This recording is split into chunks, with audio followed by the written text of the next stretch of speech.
اسی کے بابرکت اور جلالی نام میں آپ سب کی سلامتی ہو۔ مجھے یہ جو جسایہ کا صحیفہ ہے، جب میں اس کو پڑھ رہا تھا تو اس کی یہ ورس میں بار بار کوٹ کرتا ہوں اپنی لائف جب میں کلام پڑھتا ہوں، اس سے برکت ملتی ہے۔ یرمیہ کے صحیفہ میں لکھا ہے کہ خدا لوگوں سے ہم کلام ہوتا ہے۔ جب یرمیہ کی معرفت تو کہتا ہے اپنے لوگوں کو بول، تو مجھے پکار تو میں تجھے جواب دوں گا، بڑی بڑی اور گہری باتیں تجھ پر ظاہر کروں گا۔ سو آئے ہم خداوند کے زندگی بخش کلام سے متی کی معرفت لکھا گیا انجیلی بیان، اس کا 6 باب اور اس کی 16 اور 17 آیت پڑھیں گے۔ پاک کلام میں یوں لکھا ہے، اور جب تم روزہ رکھو تو ریاکاروں کی طرح اپنی صورت اداس نہ بناؤ، کیونکہ وہ اپنا منہ بگاڑتے ہیں تاکہ لوگ ان کو روزہ دار جانیں۔ میں تم سے سچ کہتا ہوں کہ وہ اپنا اجر پا چکے۔ بلکہ جب تو روزہ رکھے تو اپنے سر پر تیل ڈال اور منہ دھو، تاکہ آدمی نہیں بلکہ تیرا باپ جو تجھے پوشیدگی میں ہے تجھے روزہ دار جانے۔ اس صورت میں تیرا باپ جو پوشیدگی میں دیکھتا ہے تجھے بدلہ دے گا۔ پاک کلام کا پڑھا اور سنا جانا ہم سب کے لیے باعث برکت ہو۔ خداوند کا شکر ہو۔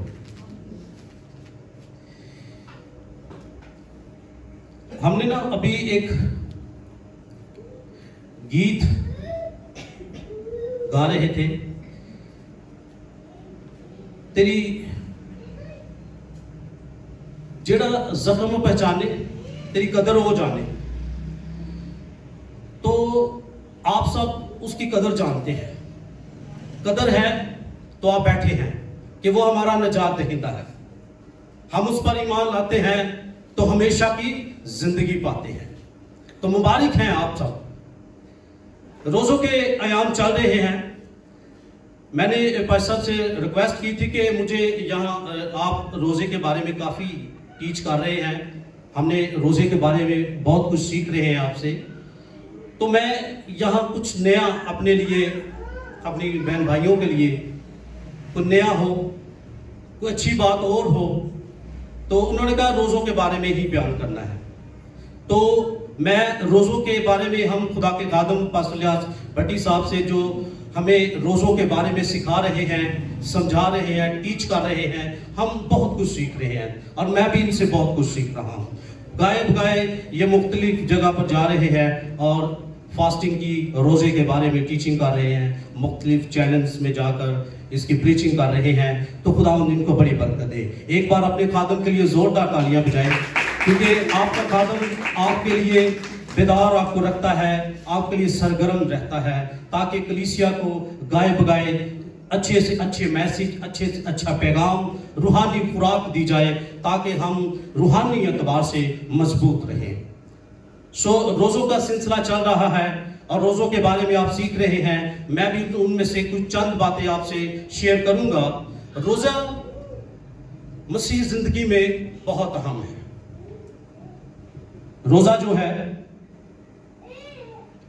یہ جان کو عاجز کرنا ہے، جھکانا ہے، خاک سر ہونا ہے، اور جسم کی طاقت کو، جسم کی پاور کو توڑنا ہے۔ توڑنے سے، جسم کی توڑنے سے مراد یہ نہیں کہ ہم اپنی جو باڈی ہے اس کو توڑیں، جسم کی خواہشوں کو، اس کو توڑیں، جسمانی نفسانی جو خواہشات ہیں اس کو ترک کرے اور خدا کے حضور آئے اور دعا میں وقت گزارے۔ روزہ جو ہے وہ ایک پریکٹیکل ہے۔ روزے سے مراد جان کو دکھ دینا، فاقہ کرنا ہے۔ روزہ ایک عمل ہے۔ جب کوئی روزے دار روزہ رکھتا ہے تو اپنی جان، اپنے روح اور اپنے بدن کی مکمل طور پر محدود مدت کے لیے ارادتاً کھانا پینا چھوڑ کر خدا کی طرف رجوع کرتا ہے۔ روزہ ایک میتھڈ ہے ایماندار کے لیے، یہ ایک طریقہ ہے ایماندار کے لیے روزہ دار جو ہوتا ہے، جب وہ روزہ رکھتا ہے تو خدا کے حضور اپنے آپ کو ظاہر کرتا ہے کہ وہ خدا کی فیلوشپ میں کتنا سنجیدہ ہے۔ روزے کا مطلب فاقہ کشی کرنا، جان کو دکھ دینا ہے۔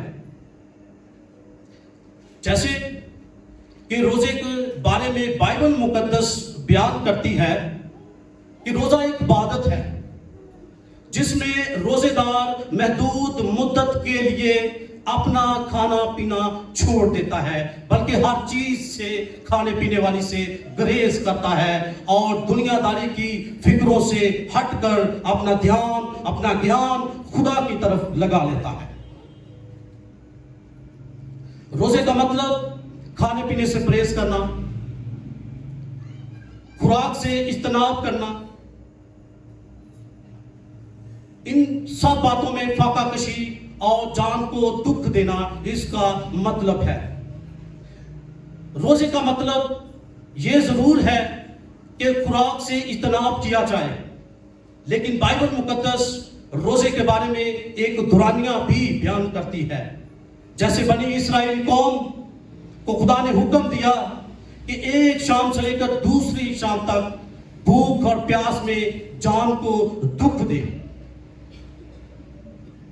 جان کو دکھ دینا، ایک شام سے لے کر دوسری شام تک۔ بائبل مقدس یہ نہیں بیان کرتی کہ جان کو اتنا دکھ دے۔ اس کا مطلب میرے کہنے کا یہ ہے کہ جسم کو سزا دینا نہیں ہے، ایک ٹائم پیریڈ ہے، 12 گھنٹے کا، 24 گھنٹے کا، جسم کا ایک ٹائم ہے۔ جسم کو ایک دیر تک آپ بھوکا اور پیاسا رکھ سکتے ہیں، اس سے زیادہ رکھنے کا مطلب ہے کہ آپ جسم کو نقصان پہنچاتے ہیں۔ روزے کا مطلب جسم کو سزا دینا نہیں ہے، بلکہ خدا کے ساتھ فیلوشپ میں آنا ہے، خدا کی رفاقت میں آنے کا نام ہے، خدا کی قربت حاصل کرنے کا نام ہے۔ روزہ مسیحی زندگی میں بہت اہم ہے۔ اگر ہم بائبل مقدس میں اس کی اسٹڈی کریں تو آپ کو عہد عتیق اور عہد جدید میں بائبل مقدس میں مختلف اوقات میں مختلف لوگ مختلف پرپس میں روزہ رکھتے ہوئے آپ دیکھیں گے، کیونکہ مسیحی زندگی میں روزے کی کیا کیا اہمیت ہے، کیا پرپس ہے، کیا مقاصد ہے، اس کے لیے ہم دیکھیں گے بائبل مقدس میں نئے عہد نامہ اور پرانے عہد نامہ میں کہ لوگوں نے کن کن خاص باتوں کے لیے روزہ رکھا۔ اگر آپ دیکھیں عہد عتیق میں حبار کی کتاب اس کا 16 باب اور اس کی 29 سے 30 آیت پڑھے تو یہاں آپ اس روزے کے بارے میں پڑھیں گے جس کا خدا نے بنی اسرائیل قوم کو حکم دیا تھا۔ اس کا پرپس تھا، اس میں خاص بات تھی۔ وہ خاص بات کیا تھی؟ اس کا مقصد کیا تھا؟ خدا نے بنی اسرائیل قوم سے کہا تو یوم کفارے کا دن بنانا۔ یہ دن یوم کفارے کا دن ہے کیا؟ اس دن سارے یہودی جو تھے، بنی اسرائیل کی قوم جو تھی، تمام یہودیوں پر یہ دن فرض ہوتا تھا کہ یوم کفارے کا دن منائے۔ وہ اپنے سال کے سارے گناہوں کا ایک دن مقرر کرتے اور ایک شام سے لے کر دوسری شام تک فاقہ کرتے، جان کو دکھ دیتے۔ کیوں دیتے؟ کیونکہ خدا نے یہ دن ان کے لیے اس لیے یوم کفارے کا مقرر کیا تھا کہ اپنے گناہوں کی معافی مانگے۔ بنی اسرائیل قوم اپنے گناہوں کی معافی کے لیے یہ عبادت کرتی تھی، خدا کے حضور جھکتی تھی، یہ یوم کفارے کا دن مناتی تھی۔ آج اگر آپ گناہوں میں ہیں تو پھر ہمیں فاسٹنگ کرنے کی بھی ضرورت ہے۔ اگر آپ فاسٹنگ روزہ رکھیں اور دعا کریں تو خدا آپ کے گناہوں کو معاف فرمائے گا۔ اسی طرح اگر ہم آگے بڑھیں گے تو آپ دوسرا تواریخ اس کا 20 باب اور اس کی پہلی 4 آیات پڑھیں گے تو یہاں یہوسفوت بادشاہ تھا یہودا کی سلطنت کا. اس کی سلطنت میں اچانک اس کو پتہ بھی نہیں ہوتا جو یہودا کا بدترین دشمن بنی مواب اور بنی امون جو تھا وہ ان پر چڑھائی کراتا ہے. لیکن جو یہوسفوت اس سلطنت کا سردار تھا، بادشاہ تھا، اسے کوئی اور بتاتا ہے. اسے پتہ نہیں چلتا لیکن کسی اور نے اس کو بتایا کہ تیری سلطنت پر تو بنی امون اور بنی مواب چڑھائی کرنے کو ہے. یہوسفوت ڈر جاتا ہے اور اپنی قوم سے کہتا ہے کہ روزے میں آؤ اور خدا سے رحم کی اپیل کرو. تمام یہودا، بچے، جوان، بزرگ وہ خدا کے حضور کھڑے ہو جاتے ہیں، روزہ رکھتے ہیں اور دعا کرتے ہیں.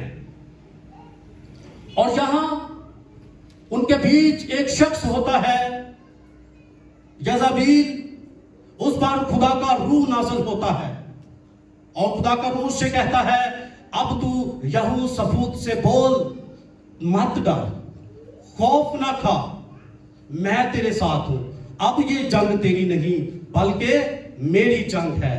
تو صبح اپنے لشکر کو لے کے جا، وہاں قطار بنا اور دیکھ، تو اپنی آنکھوں سے خدا کی نجات دیکھے گا. اور جیسے وہ حملہ کرنے آ رہی ہیں، خدا نے ان کو آپس میں لڑا دیا اور وہیں پر تباہ و برباد ہو گئے. یوں ان کے روزے کی وجہ سے، ان کی دعاؤں کی وجہ سے وہ جو ان پر حملہ ہونا تھا خدا نے ان کو محفوظ کیا. یہودا اس طرح فاسٹنگ کرنے سے یہوسفوت اور اس کی قوم نے جو روزہ رکھا اور خدا سے رحم کی اپیل کی، خدا کے حضور جھکے اور خدا نے اس سلطنت کو، یہودا کی سلطنت کو محفوظ کیا.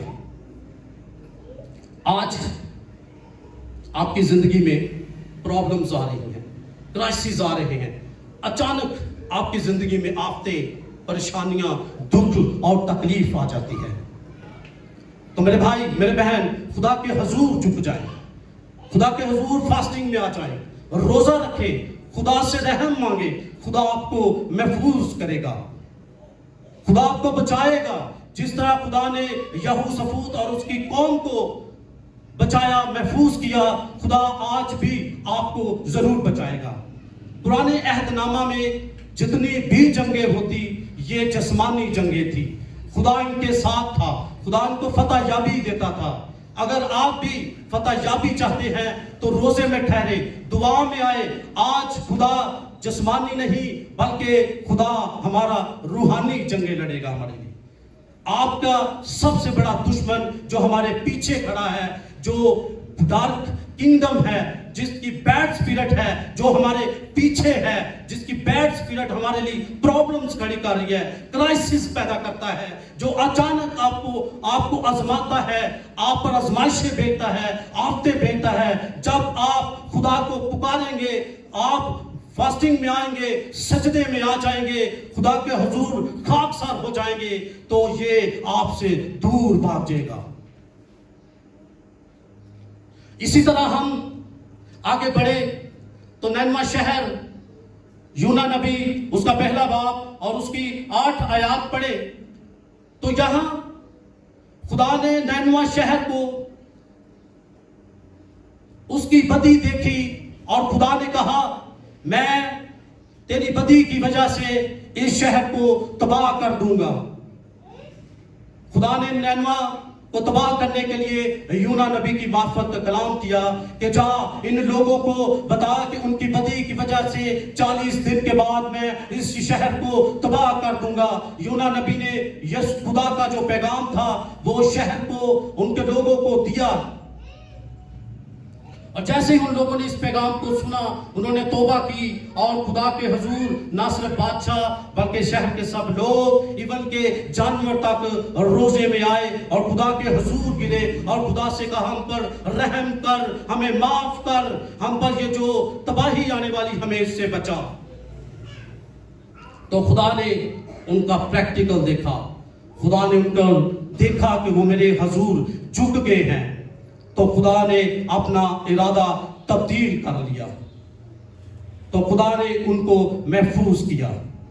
آج آپ دیکھیں آپ کے شہر میں، آپ کے ملک میں کتنی زیادہ، کتنے کرائسس ہیں، کتنے پرابلمز آ رہے ہیں، مہنگائی کا سیلاب ہے، یہ تباہی مچائی ہوئی ہے، دہشت گردی نے تباہی مچائی ہوئی ہے، بچہ، جوان، بوڑھا، ہر انسان خوف و ہراس میں ہے، ڈرا ہوا ہے، سہما ہوا ہے، ملک کی تباہی مچی ہوئی ہے۔ تو آج ہمیں اپنے ملک کے لیے، اپنے شہر کے لیے روزہ رکھ کر خدا سے رحم مانگنے کی ضرورت ہے کہ خدا تو میرے ملک کو بحال کر دے، تو خدا آپ کے ملک کو ضرور بحال کرے گا۔ اگر ہم اور تھوڑا سا آگے بڑھے تو خدا کے عرفان کو حاصل کرنے کے لیے بھی لوگ فاسٹنگ کرتے تھے، روزہ رکھتے تھے۔ موسیٰ 40 دن اور 40 رات تک خدا کے حضور کھڑا رہا، خدا کی وزڈم کے لیے، خدا کے کلام کے لیے۔ پھر وہ دوسری دفعہ خدا کے حضور 40 دن اور 40 رات تک خدا کے حضوری میں ٹھہرا رہا۔ اگر آپ کو کلام کی سمجھ نہیں آ رہی، اگر آپ کلام کو سیکھنا چاہتے ہیں تو یہ موقع ہے، یہ آپ کے پاس وقت ہے، خدا کی حضوری میں آئے، روزہ رکھے، دعا کرے کہ خدایا یہ ورس ہے مجھے سمجھ میں نہیں آ رہی، اے پاک روح تو میری رہنمائی کر۔ تو وہ آپ کو روحانی جو ٹیوٹر دیا ہوا ہے، جو آپ کو دوسرا ہیلپر دیا ہوا ہے، وہ خدا اس کے وسیلے سے آپ کو وہ کلام آپ کے اوپر نازل کرے گا، وہ ورس کو کھول دے گا، آپ خدا کے کلام سے اسیر ہوں گے، آپ کی انڈرسٹینڈنگ بڑھے گی۔ اگر ہم عہد عتیق میں دیکھیں تو روزے کے بارے میں خداوند یسوع مسیح کا بھی روزہ 40 دن کا روزہ تھا۔ خداوند یسوع مسیح جیسے ہی روح القدس سے بھر گئے، انہوں نے اپنے آپ کو باپ کے تابع کر دیا۔ باپ کے تابع کرنے سے مراد یہ ہے کہ خداوند یسوع مسیح نے ایک بات پر اپنے خدا کے تابع ہو گیا۔ جیسے ہی خداوند یسوع مسیح باپ کے خدا کے تابع ہوا تو لکھا ہے متی کی انجیل اس کا 4 باب اس کی پہلی 10 آیات پڑھے تو یہ یسوع مسیح کے 40 روزوں کے بارے میں، اس کی آزمائشوں کے بارے میں بتاتی ہے جو ابلیس نے آزمایا۔ اور لکھا ہے کہ خداوند یسوع مسیح کو روح جو ہے وہ جنگل میں لے گیا۔ جنگل سے مراد ویران، سنسان اور جانوروں کے بیچ خداوند یسوع مسیح ابلیس سے آزمائے گئے۔ یہاں ابلیس نے خداوند یسوع مسیح کو 40 دن اور 40 رات تک گناہ میں اکساتا رہا، لیکن خداوند یسوع مسیح کیونکہ وہ باپ کے تابع تھا، باپ کا فرما بدار تھا، خداوند یسوع مسیح کے پاس خدا کا کلام تھا، اس نے اس کلام سے ابلیس کی آزمائشوں پر غالب آ کر ابلیس کو اپنے دور کہا، اے ابلیس تم مجھ سے، اے شیطان تم مجھ سے دور ہو جا، اور وہ دور ہو گیا۔ کیوں؟ کیونکہ خداوند یسوع مسیح کے پاس خدا کا پاک کلام تھا۔ اگر آج آپ فتح مندی اپنی زندگی میں جسمانی طور پر چاہتے ہیں یا روحانی طور پر چاہتے ہیں تو میرے بھائی، میرے بہن، آج یہ کلام اپنے دلوں میں رکھیں، اس کلام کو پڑھنا شروع کر دیں، اس کلام پر عمل کرنا شروع کر دیں، اس کلام کو مضبوطی سے تھام لیں، کیونکہ جو بھیڑیا ہے، جو ہمارا دشمن ہے، وہ بہت مضبوط ہے، وہ بھی ایک قوت رکھتا ہے، وہ آپ کے پیچھے ہے، وہ آپ کے اوپر ہے، آپ پر کسی وقت بھی کسی بھی صورت میں وہ اٹیک کر سکتا ہے، وہ ہیلے بانے بہانے وزڈم اور ایک نور، ایک نورانی فرشتے کی صورت میں آپ کے سامنے آ سکتا ہے، آپ کی آزمائش کر سکتا ہے۔ لیکن اگر آپ کے پاس خدا کا کلام ہوگا، آپ کے پاس خدا کے کلام کی انڈرسٹینڈنگ ہوگی تو آپ اس کلام سے اس کو بولیں گے، اے شیطان تو دور ہو، تو وہ آپ کی آزمائشیں نہیں کرے گا، وہ آپ سے دور چلا جائے گا، کیونکہ یعقوب کے خط میں لکھا ہے کہ خدا کے تابع رہنے والے اگر وہ اس کے پاس خدا کا کلام ہے اور ابلیس کو بولے اے شیطان تم مجھ سے دور ہو تو آپ سے دور ہو جائے گا. خدا کا روح اور ابلیس کا روح. ابلیس کے روح میں بھی طاقت ہے, خدا کے روح میں بھی طاقت ہے. ابلیس بھی پاور رکھتا ہے, اس میں بھی قوت ہے. آپ خدا کی روح کو اور ابلیس کی روح کو نہیں جان سکتے. وہ کسی وقت بھی ہیلے وسیلے بہانے کر کر آپ کو آزما سکتا ہے.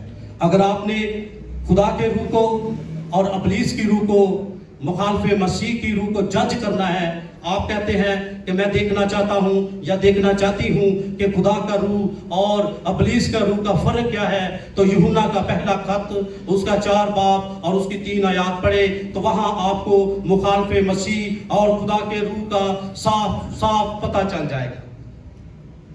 آج آپ سے خدا کیا چاہتا ہے؟ آج آپ سے خدا خوش ہے. آپ روزہ رکھیں یا نہ رکھیں, خدا آپ سے خوش ہے. خدا چاہتا ہے کہ ہم ہمبل ہو کر اور خاکسار ہو کر, حلیم ہو کر اس کی مرضی کے تابع ہو جائیں. ایک روزہ دار ہے اور ایک عام شخص ہے. ایک روزہ دار سے عام شخص جو ہوتے ہیں, عام انسان جو ہوتے ہیں, اس کی نسبت اس سے زیادہ توقع یہ کی جاتی ہے کہ جو روزہ دار ہے اس سے پہلے, اس کے بعد یا اس کے درمیان اس میں کچھ چینج ہو. روزے کے بعد اس میں کوئی پوزیٹیوٹی ہو, اس میں کوئی تبدیلی ہو. تبدیلی یہ نہیں ہو کہ اس کے اندر حسد ہو, تبدیلی یہ نہ ہو کہ اس کے اندر گھمنڈ ہو, غرور ہو, تکبر ہو, بلکہ روزے کے بعد اس کی کنڈیشن ایسی ہونی چاہیے کہ وہ حلیم ہو, محبت کرنے والا ہو, دوسروں کی بھلائی کرنے والا ہو, جسمانی اور نفسانی خواہشات کو کنٹرول کرنے والا ہو. جسایہ کے صحیفہ 58 چیپٹر میں لکھا ہے کہ نہ وہ ہاتھ, نہ وہ زبان اور نہ دوسروں پر ظلم کرنے والا ہو. روزے دار جو ہوتا ہے وہ دوسروں پر ترس کھانے والا ہو. روزے دار جو ہوتا ہے وہ اس کی کنڈیشن نہ جھوٹ بولے, نہ فریب ہو, نہ دغا بازی ہو اس میں. اگر روزہ دار روزے سے پہلے اور روزے کے بعد بھی ویسا ہی ہے جیسا خدا اس کو پسند نہیں کرتا, جیسے خدا کو باتیں پسند نہیں, اگر اس کے اندر پھر بھی نیگیٹیوٹی ہے, تو آج پھر خدا اس روزے دار سے سوال کرتا ہے, کہتا ہے. جسایہ کے صحیفہ اس کا 58 باب میں کہتا ہے, کیا یہ وہ روزہ ہے جو مجھے پسند ہے؟ کیا یہ وہ ایسا دن ہے جو مجھے پسند ہے؟ خداوند آج کی زندہ بخش کلام میں سے آج کی پڑھا اور سنا جانا آپ سب کو بڑی برکت دے. آمین.